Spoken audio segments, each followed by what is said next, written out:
नमस्कार, स्वागत है आपका इंडिया न्यूज पर और मैं हूं आपके साथ स्वाति सिंह। पिछले दिनों पटना में 15 विपक्षी दलों की बैठक हुई। भाजपा सुप्रीमो मायावती उससे दूर रही और ये भी चर्चा का विषय रहा। उन्होंने पहले ही कहा था कि वह 2024 का चुनाव अपने दम पर लड़ेंगी और किसी से गठबंधन नहीं करेंगी। हालांकि वह 2024 के मद्देनजर बनते बिगड़ते और संभावित समीकरणों पर पैनी नजर गड़ाए हुए हैं। सियासी गलियारों में यह भी चर्चा है कि भाजपा यूपी में कांग्रेस के साथ मिलकर लोकसभा चुनाव लड़ सकती है।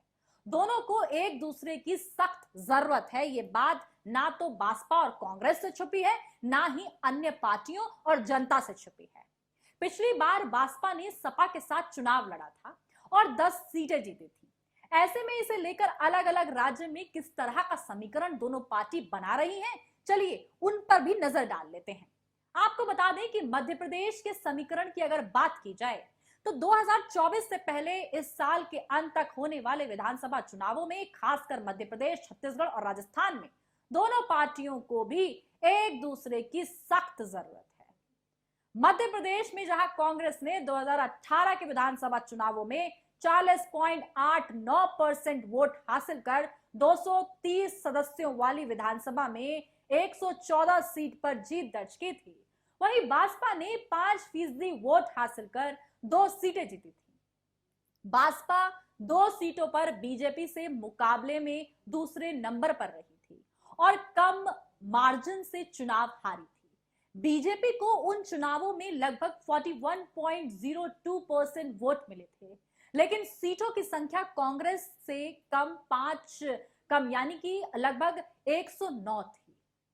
2020 की शुरुआत में ज्योतिरादित्य सिंधिया के समर्थक विधायकों के पाला बदलने के बाद राज्य में शिवराज सिंह चौहान के नेतृत्व में बीजेपी की सरकार बन गई। फिलहाल मध्य प्रदेश विधानसभा में बीजेपी की लगभग 127, कांग्रेस की लगभग 96 और निर्दलीय 4, भाजपा के 2 और सपा का 1 विधायक है। अब जब कांग्रेस फिर से बीजेपी को हराकर राज्य की सत्ता में वापसी चाह रही है, तब उसे भाजपा के साथ की जरूरत महसूस होती नजर आ रही है।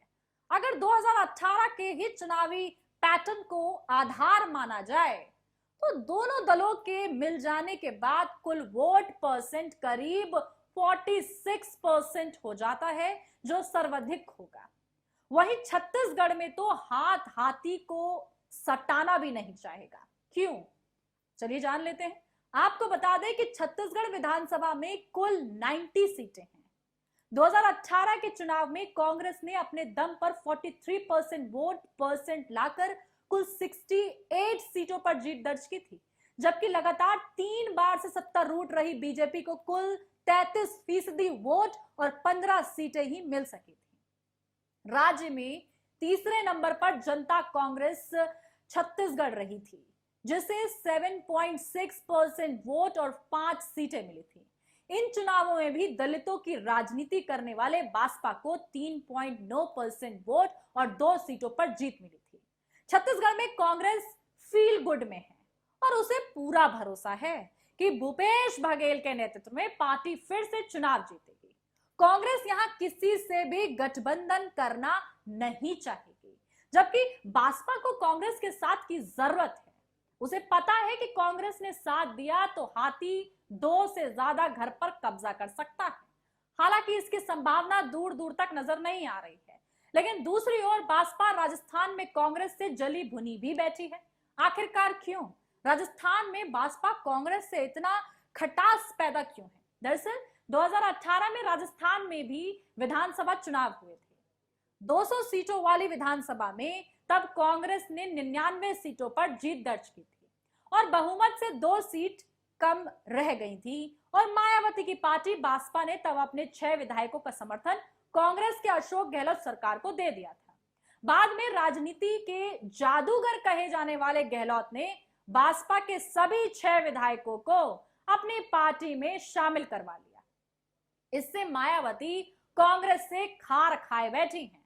वैसे आंकड़ों की बात करें तो कांग्रेस को तब 39.30% वोट मिले थे, जबकि बीजेपी को 38.77% वोट और 73 सीट मिली थी। 13 निर्दलीय ने जीत हासिल की थी। बहुजन समाज पार्टी को तब 4% वोट मिले और बीजेपी और कांग्रेस के बीच वोट परसेंट का अंतर 1% से कम रहा। राज्य में हर 5 साल पर सत्ता परिवर्तन की रिवायत रहती ही रहती है। ऐसे में कांग्रेस को बड़ी जीत हासिल करने और सत्ता में वापसी के लिए मायावती के साथ की बेशक जरूरत है।